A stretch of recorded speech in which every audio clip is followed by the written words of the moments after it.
Good morning mga kasuki. Andito tayo ngayon sa aking maliit na tindahan. Ayan.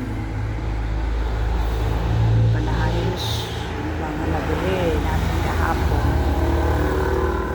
Yung ating maliit na tindahan mga kasuki. Ang lokasyon po namin ay malapit lang sa kalsada along the highway po ang aming tindahan. Ayan po mga kasuki.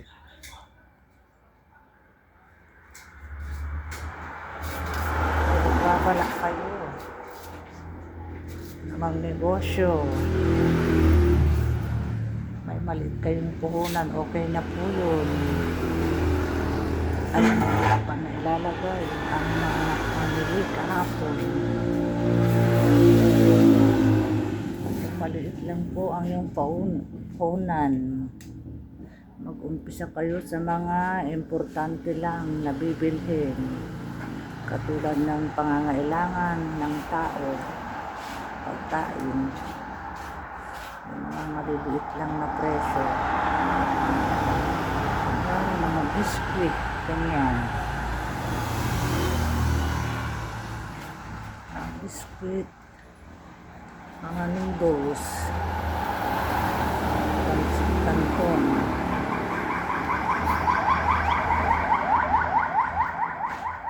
Saka yung mga pang Ricardo condiments, suka, tuyo, bawang, sibuyas, kasi yun ang pangunahing pangangailangan sa bahay o pangangailangan ng tao. Ang mga gamit din, isama nyo na rin mga shampoo, sabon, powder,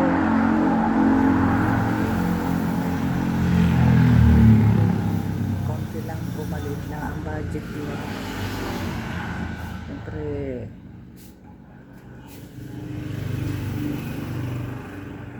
lagyan mo na rin ng mga sardinas, bili kayo ng mga delata, unti-unti lang, paunti-unti, mga ilang peraso, saka mga chichirya, saka na lang muna yung mga bigas,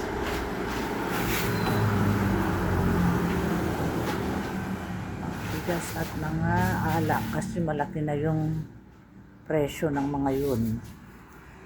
Unti-unti lang. Tapos pag kumita na yung tindahan nyo, pwede na kayong bumili ng mga gusto nyong bilhin. Kunwari bigas, alak, sigarilyo, mga kwan lang, mga 4 kaha lang ang kunin nyo. Mga sigarilyo, 1 kaha, 2 kaha, ganyan.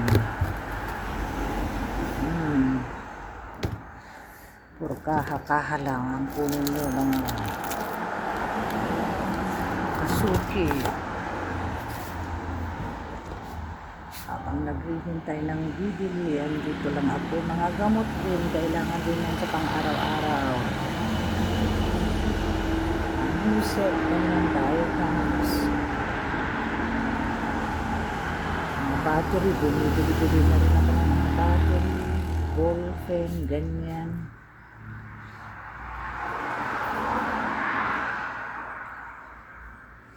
Para dito na sila pupunta.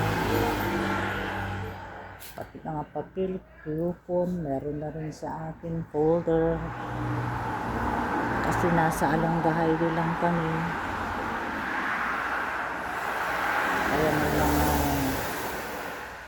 humihinto-hintong sasakyan, bottled water, kailangan soft drinks,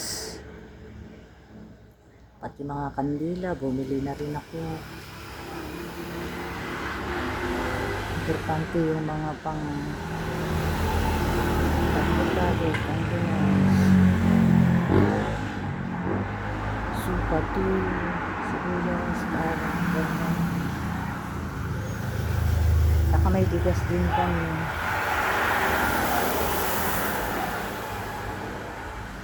Kung malitang punan mo, kuha ka lang ng mga 5 pirasong corned beef, 5 pirasong sardinas, 5 pirasong century na ganyan. Tapos, matagaling namin kutsilyo, tapos mapuno na. Hindi na makataktak. Ayun na, hindi makakatagal tao. Tapos, mga biscuit. Tama na mga biscuit. Tama na mga biscuit, candy.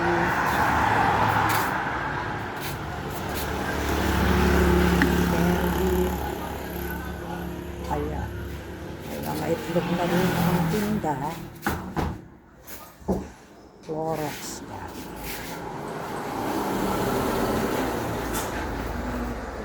Mga kulon na rin. Kulon na rin.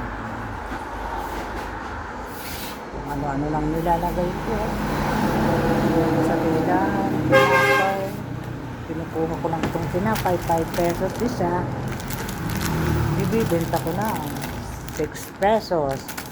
May piso ako sa isang peraso.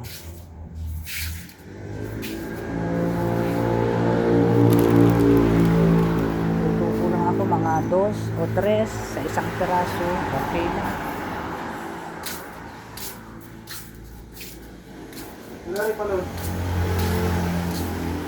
Ayun, sa likod pa. Ayun.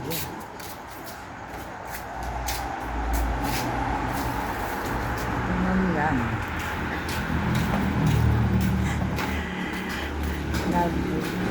Naglulod na rin ako. Naglulodin. Tapos may Gcash na rin. Dito tayo ay. Dito tayo. Dito. Lakad-lakad tayo. Konti. Sabay mga bili. Ayan. Naglulod na rin ako. Tapos may Gcash. Ganyan. Kung ano-ano nang nilalagay ko doon sa tindahan. Para may pang-araw-araw. Kahit anong oras, pwede mo isarado. Ikaw naman ang amo. Hindi ka naman masisero sa isang araw. Meron at merong bibili. Magandang negosyo mga kasuki, pagtitinda or sari-sari store.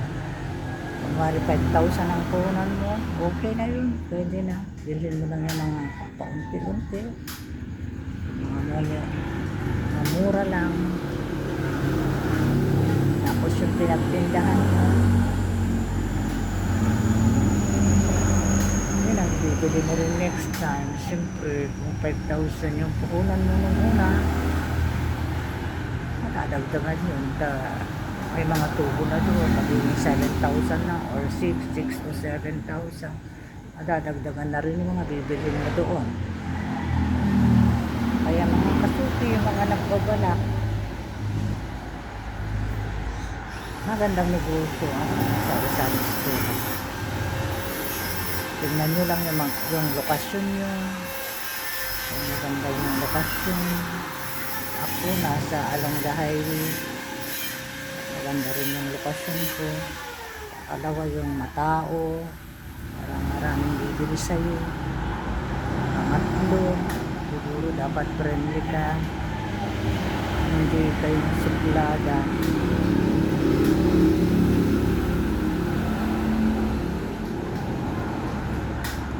Kasi yung iba dito na tindahan, suplada raw.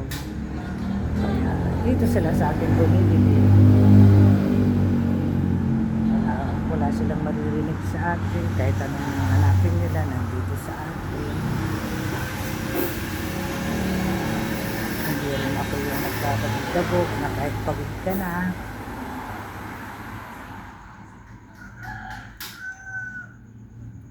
Saka ang isa pa mga kakuki, huwag kayong magpapautang. Lalo't kakaumpisan nyo lang. Sa tindahan, hindi mawawala yung utang. Meron at meron naman. Pero, nasubukan ko ng COVID. May mga nagbayad, may mga hindi rin nagbayad. Kaya, alam mo na kung sino yung mga papautangin mo at hindi. Kasi kilala mo na yung mga tao mo.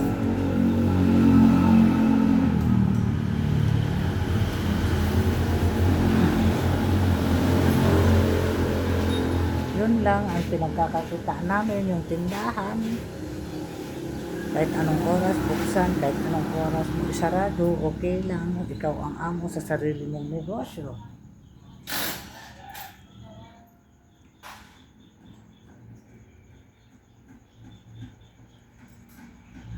Maglaba ka dyan habang nagtitinda.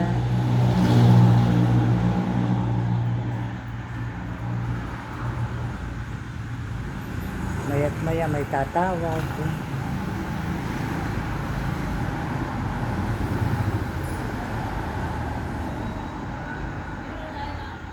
Ito, kasama din namin itong alaga namin. Ito rin ang tindero ng aming tindahan sa araw-araw. Si Dodong. Maagang nagigising. Kasama niya ang kanyang amo na nagtitinda. Ang aking si Dodong, ang mapagmahal namin alaga. Gising na ng maaga. Dodong, inaantok kayong bebe namin. Tapos pag gutom na itong alaga namin, mga 12:30 ng tanghali o alauna, alam na niya yung oras, tatawagin na niya yung amo niya na nagtitinda. Ganyan lang siya. Tendero, ang aming tenderong baby. Harap ka nga, bebe. Aming masipag na alaga, inaantok pa. Ang aga niyang nagising, nagtinda siya agad. Ganyan lang mga kasuki. I-update ko, sasabihin ko ulit sa'yo yung mga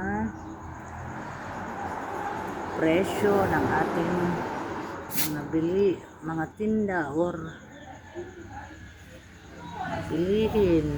I-update ko kayo sa ibang araw, mga kasuki.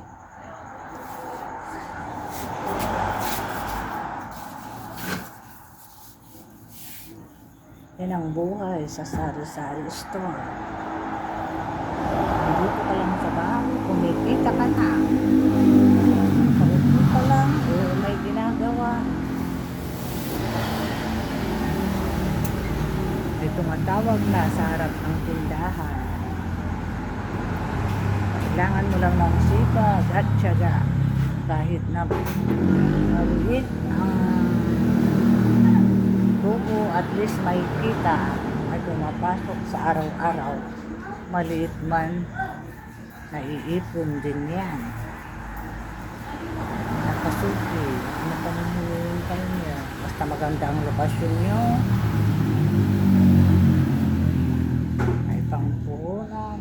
Basta wag muna kayong magpapautang, tsaka na lang yung utang, kasi may mga hindi marunong magbayad, kaya piliin nyo na lang